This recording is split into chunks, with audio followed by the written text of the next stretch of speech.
On September 3rd, 1999, Warner Bros. Released one of the most enigmatic and controversial movies of all time, Kubrick's last film, his misunderstood masterpiece, Eyes Wide Shut. But on March 7th, 1999, Kubrick might have paid the price for it. Allegedly, the movie we saw removed a large portion of what Stanley Kubrick truly wanted to show, what he truly wanted to uncover. What was his original story going to be? What did it expose? Did Stanley Kubrick really die of a heart attack, or was there something far more pernicious afoot? Did he uncover something that they didn't want him to see, that they didn't want the world to see? So many rumors and conspiracies have come about since his death. How did he really die? Who wanted him dead? Let's be honest here. There's no credible evidence from any official sources that he was murdered, poisoned, or otherwise killed by outside forces, but the timing has always seemed a bit suspicious. Officially, he died from a heart attack. There is a little bit of reason to believe certain parties wanted him gone. Now listen here, I'm not a conspiracy theorist, despite the way I look. And there's no defamation at all in this video. I'm just literally reading shit, exploring some ideas. I'm not accusing anyone of anything. I'm not making any statements about how Kubrick might have actually died. Nobody knows that for sure. And I'm not claiming to know. And just so we're clear here, this is a comedy. I'm playing a character. This is a Dave Chappelle show. And another thing, I'm a very mentally healthy person. I would never off myself.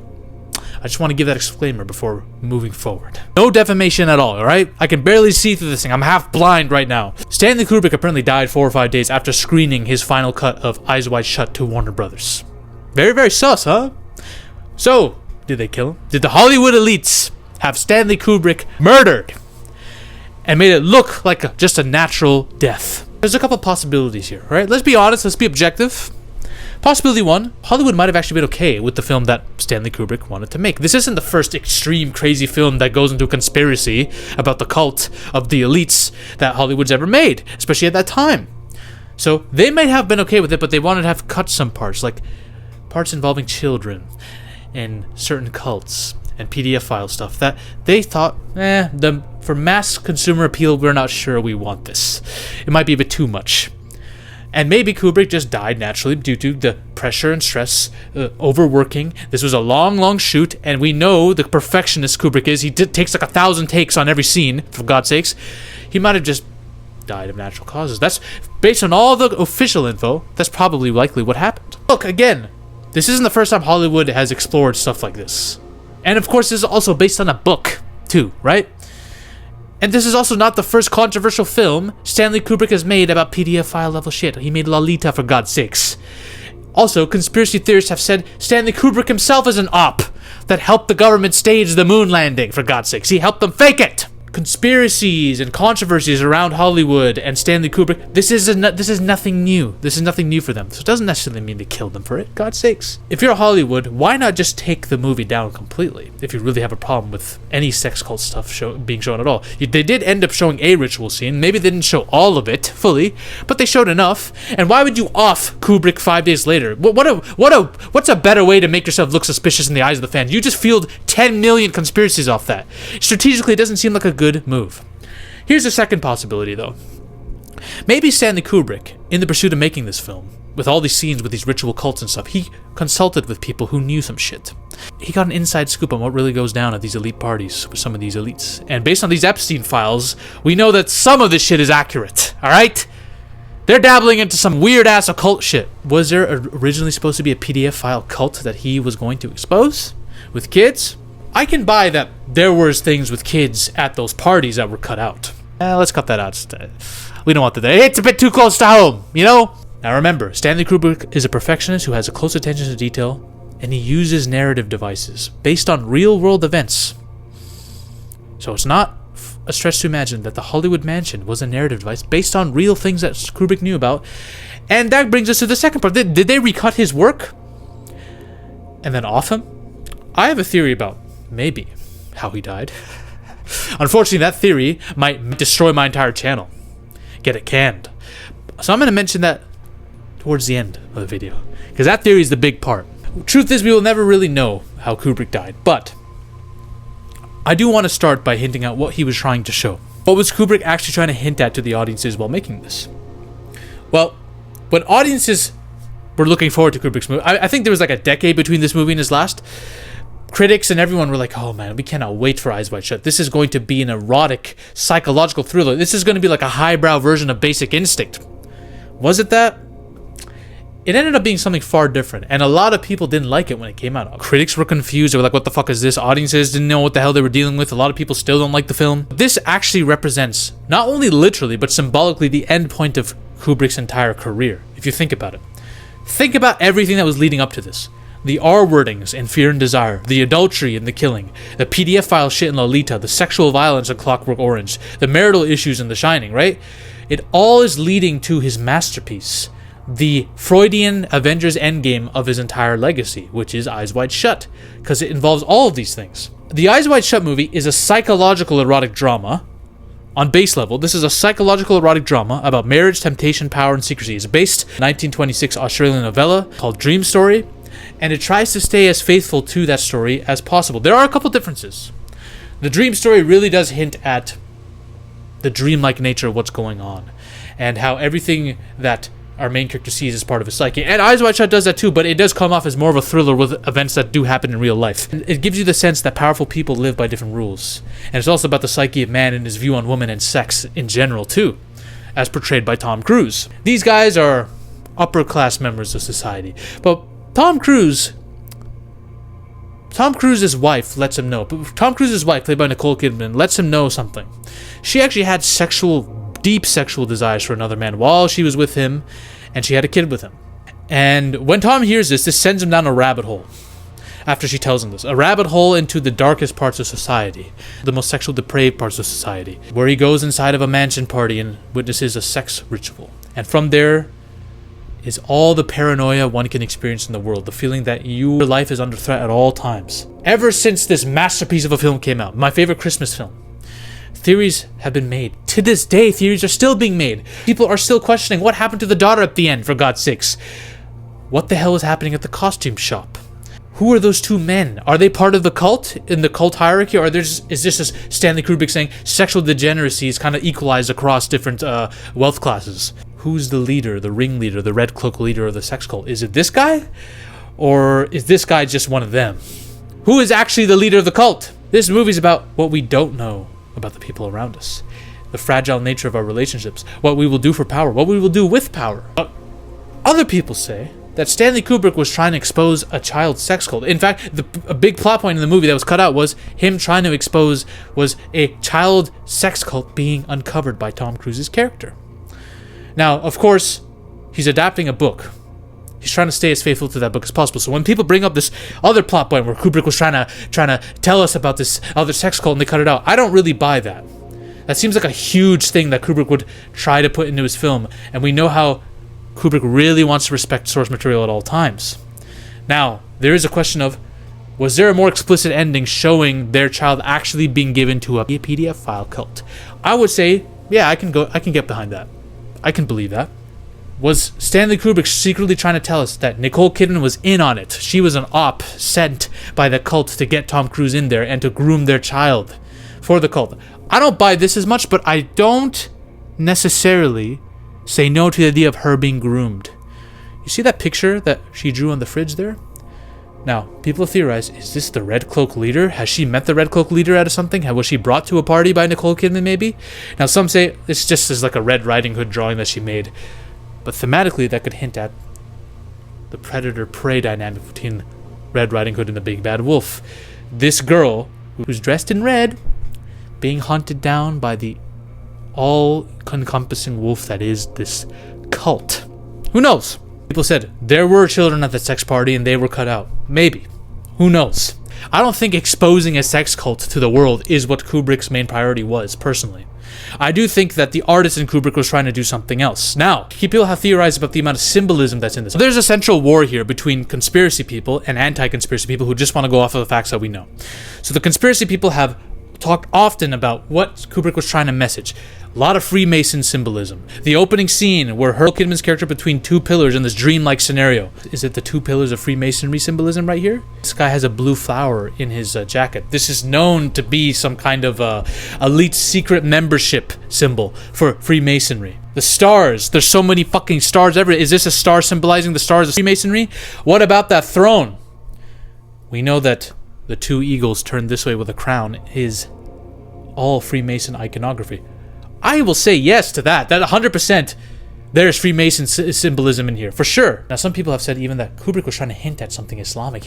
Was Kubrick a secret Muslim? Why is the word Quran being emphasized? Is Kubrick trying to emphasize the Quran? People have actually theorized about this, by the way. That Kubrick was trying to theorize about the Quran and then link an Easter egg to it within specific verses in the Quran. People went wild. And then that leads to people saying, okay, so Kubrick had knowledge of these secret societies. Did somebody from those secret societies want him dead? Maybe the elites wanted to remove things from the movie that exposed them, that Kubrick filmed. After Kubrick's death, people who worked closely with him, students of Kubrick, that said the final product of Kubrick's film is unrecognizable. This is not something Kubrick would produce. There were the Pulp Fiction writers literally said, it seems like there's a lot that was cut out. The Pulp Fiction writer said, we know how Kubrick works. There were several inner monologues with his characters that were removed, seemingly. When Kubrick screened the film for Warner Brothers, apparently people heard shouting in the screening, Kubrick yelling at the producer saying, that's not my film. This is not my film. Again, all unverified hearsay, but this is something that was said. Now, the anti-conspiracy theorists would say, these are all rumors and allegations. Everything's a conspiracy online. Everyone's going to turn everything into a conspiracy nowadays. You're making Kubrick's film sound dumber than it actually is. The whole point of Kubrick's film wasn't to expose some child sex cult secretly. No, it's much deeper than that. There are much more thematic things at play here about what's underneath the surface of society and how that influences our characters. It was less about actually a full-on conspiracy and more about the story, the characters, the themes undercurrent the film. Now, I will say, I do agree with them on one thing. This movie isn't only about a sex cult. That's like the tip of the iceberg. There's so much density and depth to Kubrick's films. To say it's only about the sex cult, it's a lie. That's a lie.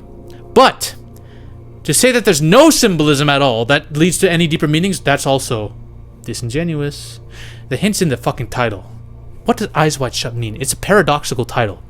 Eyes Wide Shut is willful blindness, seeing the truth but choosing to ignore it, being unable to comprehend it, much like a sleepwalker. This could hint at Tom Cruise's character being willfully blind to the truth about his wife and women in general. It could be the blindness of parents, like Tom Cruise and Nicole Kidman, with their shared neglect for their child in the course of having status and sex. It could refer to the deeper blindness of the people in society to all the underground elite sex rituals that are happening, or our willful blindness of each other because everyone wears masks like I am right now, and I hate fucking wearing this mask. I'm going to take it off real soon. But then we get to the ritual, the main narrative device that Kubrick uses in the film. This is not just a random narration device to move Tom Cruise's character from point A to point B. While it does do that too, there's more to this. Everything has subtext and layered symbolism in it when it comes to Kubrick. You need to understand this. Everything is intentional. Everything is intentional about this ritual, right? From the person being blindfolded playing piano, to the specific masks used, to the red cloak, the mask used by the red cloak, the staff beating 3 times and the woman standing up, the way, the incense that he's spreading in the air, the throne, everything is layered with meaning. This ritual is as sexual as it is spiritual and ritualistic in nature. It's as sexual as it is occulty. Let's talk about the music. What's the music playing in this? The music playing this is basically priests singing a prayer to God, but played backwards. A prayer to God played backwards. Now some could say, oh, well, he just did it to create a creepy atmosphere.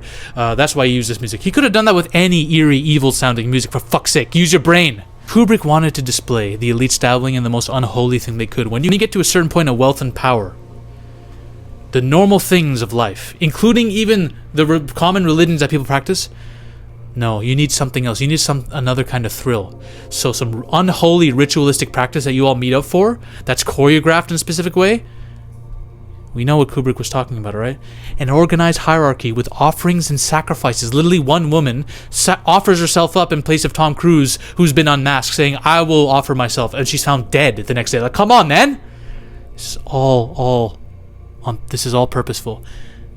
And they figured out Tom Cruise quick. They figured out there was someone here that didn't belong. Quick. Now, you could have said they figured it out because of his inability to give the right password, but they let him in anyways. And even before word spread to everyone, people knew there's something different about the guy. One of them literally looked at him and knew, yeah, that guy doesn't belong here.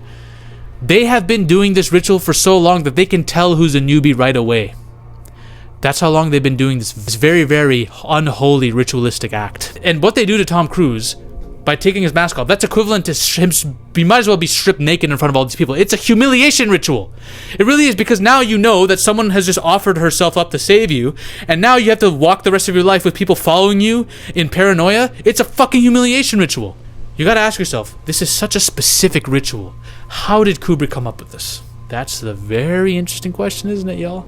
I'm getting this fucking sun in my face. Now, some could say, well, okay, it's based on a book, so you have to consult the people who made the book. Stanley Kubrick isn't doing anything special here. No. The party in the book is much different. The party in the book is like this chaotic sexual masquerade. This is a fucking ritual. With incense, music, Latin speaking, unholiness. That's what this is. This is not just a masquerade ball party. And especially if there were supposed to be kids in the scene initially at some point in the course of this mansion party, then it changes everything. You could say, well, Kubrick just came up with it on his own. He's creative enough. He could have thought about, oh, this would be a cool change to make the mansion party more scary. Maybe. But think about every single narration device Kubrick uses in his movies. That can be antagonistic and moves the character from point A to point B. The AI in 2001 Space Odyssey. Look at the controversies with AI that were happening at the time. People were saying AI will be able to outdo humans in every activity. It's 20 years from now. That's what they said. IBM was consulting him on this with this film. Clockwork Orange. There was controversy about this too. The prison experiments that were happening in real life at the time. The MK Ultra stuff that was happening. It's like Kubrick makes sure to borrow from reality. He has a very high attention to detail, and he takes influence from real life events. This is a thing he does. So you gotta ask yourself, okay, who did Kubrick consult for this film? Well, I think there could have been two people that gave him some ideas. One of them is a dude that he hired to help him create some of the fake newspaper articles. Larry Salona. Now, Larry Salona is infamous for doing a lot of different reports. He actually reported on Kubrick's death and Epstein's death, by the way. He's apparently reported on a bunch of weird activities done by the wealthy, even prior to meeting Kubrick. But he's also known as this weird hack that's a bit of a conspiratorial dude as well that can't be trusted. So we don't know. I don't know about that, but it's possible that Kubrick hired this dude on purpose so he could get some ideas from him about what could happen at this mansion party based on what Larry has seen in his lifetime. Who knows? You know what else is crazy, though? In one of Kubrick's other films, Barry Lyndon, the main actress who plays one of the leads in that, you know she attended a fucking mansion party, the Rothschilds masquerade ball, just a couple years before filming with Kubrick. You think she didn't tell Kubrick about some of the shit she saw there? You guys know what went down here, right? I think this is 1973, 4? Basically, at the Rothschilds mansion, I think in France, they had this party where everyone would wear this very weird shit. It was seen as a form of new wave expressionism. Here's some details about it. The invitations to attend a dinner, whatever it's called, it's a surrealist dinner, had to be read using a mirror. Guests were instructed to arrive dressed in black tie, long dresses, and surrealist heads. Broken baby dolls were on dinner tables. Food was served on mannequin corpses on beds of roses. Interactive mazes were formed, filled with butlers pretending to be cats. Omnilingual cannibalistic puns were littered throughout the menus. Like, dude, this is some weird shit. And it was a private event too. They had photographers inside to curate like a whole gallery of pictures privately, but it was released to the public, so I guess they didn't care. And who knows what actually went down at the party. We don't know if there was any ritualistic practices. If there was, why would they hire photographers there at all? But they also didn't want any media there, so who knows? Did something go down there? Who knows, but maybe the actress from Barry Lyndon who was in here gave some ideas to Kubrick that he remembered and used for Eyes Wide Shut. He was making Eyes Wide Shut, he was thinking about this movie for a while. And 3 years after this ball took place, the Rothschilds donated the chateau to the Chancellery of University of Paris and moved to the house they have built in the woods. Very interesting stuff! Now, Kubrick did use a Rothschild's mansion for this mansion party. The outside of it, anyways, the exterior. This has also been used in Batman Begins. So you could ask yourself, okay, why would the Rothschilds help Kubrick make a movie that could potentially expose activities that they are involved with? Why would they allow him to do this? Well, I don't know if they even knew what the movie was about when making it. Maybe they just got paid for it. And if they had an issue, you could say they could have denied him access in general. Who knows? But regardless, their mansion's been used for a lot of movies. To them, they're like, okay, who gives a fuck? We're getting a paycheck out of this. But did people want to silence Kubrick? Whether it's the Rothschilds, whether it's whoever it might be. I'm not saying anything. Maybe, but maybe it's not what you think it was. And this is where we get to the real shit, alright? I'm not making any allegations, but I have to preface this because this organization is known to sue the fuck out of people who talk about them. So, listen, no defamation here at all. I am just reading shit, okay? Because there is a specific Scientology connection to this film, and it's not just Tom Cruise, even though he's like the biggest face of Scientology, okay? There's some sus shit here, all right? So this dude, I forgot his name, but he leads Scientology. But before him, L. Ron Hubbard created Scientology. If you want to make money, start a religion. He said this. He also has ties to the occult. Apparently he was a Freemason or had ties to Freemason organizations. Not saying I know about this. I'm just saying this is rumors online and all this shit, okay? Now, there is controversy that, there's stuff with Nicole Kidman's parents. They were in a cult. They died in suspicious ways. I don't know anything about this. I'm just going on to the Scientology part of this, okay? Now, we know Tom Cruise is a big part of Scientology, right? He's the most famous dude they have. He's a big factor for them, too. He's gotten so many memberships in the church for them. He was their main guy. But they did not want him to be with Nicole Kidman because they thought she would pull him away from Scientology. And thus, they did not want him to make this movie with her. They didn't want this movie to be made at all with Tom Cruise. They were opposed to this because it would bring him and Nicole closer. Apparently, the leader of the church in Scientology had a spy on the set of Eyes Wide Shut monitor Tom Cruise during the filming. Apparently. Very, very interesting. And then we get to Kubrick. Nicole Kidman is not the only person that they didn't want Tom Cruise to grow closer to. That's the main one. But Tom Cruise also developed a deep, personal, respectful relationship with Kubrick apparently on the set. And maybe Scientology didn't want that to happen because Kubrick himself was very opposed to Scientology. Kubrick's daughter became a Scientologist, I think 1 or 2 years before this. She actually removed herself from helping him make this film to go into Scientology, and he hated that. He hated Scientology. In 1995, I think she joined Scientology, and that cut ties between her and her family. In fact, this happens with a lot of different people who join a cult. Not saying Scientology is, but many people think that. This results in a deep, lasting estrangement from her family. She abruptly stopped scoring her father's film. Her involvement was reportedly a major source of pain for her father. Kubrick wrote her a 40-page letter begging her to come home from California, and was very unhappy with the decision. Okay? This caused a major rift. But if there was no reconciliation between them before his death. And her mother stated that she pretty much lost her daughter to the group, and she's been with the group ever since. She did, however, the daughter go to Kubrick's funeral, but there was a Scientology handler with her. Always with her. So if you're the Church of Scientology, okay? Your most famous member, Tom Cruise, who's probably responsible for getting so many memberships, so much money, is in deep with Kubrick and Nicole Kidman. You don't like this. A new member of yours is the daughter of Kubrick. Kubrick is actively trying to get her back, and he's also involved with Tom Cruise. Your biggest relationships as the Church of Scientology are at risk because of one director, pretty much. Let me remind you about the organization we're dealing with here. Based on what I'm reading from online, okay? Operation Snow White. They infiltrated an entire government building and started pulling files. Okay, Scientology's also been involved with fraud and embezzlement, L. Ron Hubbard, okay? Harassment and intimidation. They did this thing called fair game, where they would basically be instructed to ruin the reputations of the perceived enemies, all right? This led to harassment complaints. There's been sexual allegations and human trafficking and forced labor accusations against them, okay? So sexual abuse, human trafficking, forced intimidation, labor, children being involved in labor. There's also documented evidence of them apparently trying to destroy a journalist's mind to the point of him wanting to commit suicide, wanting to off himself. Operation Freakout, look it up. I'm just reading shit. That's the cult we're dealing with here. All I'm going to say is, maybe there's a world where an organization who's capable of doing that stuff could maybe look at a guy like Kubrick, who could have been very problematic for them, and said, it would just be very convenient if he went away. Maybe. Not to mention Tom Cruise and Nicole Kidman split up like a year or two later, and Kubrick's daughter's still with them, so the church did end up getting what it wanted ultimately after Kubrick's death. But this is just a dream I had. I'm not saying this actually happened. This is just a dream. I had a dream, and I decided to tell you about this idea I had. It's not real. I would never, ever accuse the Church of Scientology of something like this. They're not capable of that, though. No. I don't believe it. Shame on you if you believe it. They're good people. I'm not accusing them of anything. So, in conclusion, was Kubrick actually killed? We can never know. Did the Hollywood elites have him killed? Did some secret society have him killed? We can never know. There's nothing we can say about it.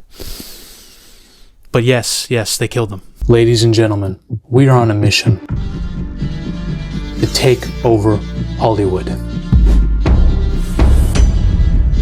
But the army must keep growing.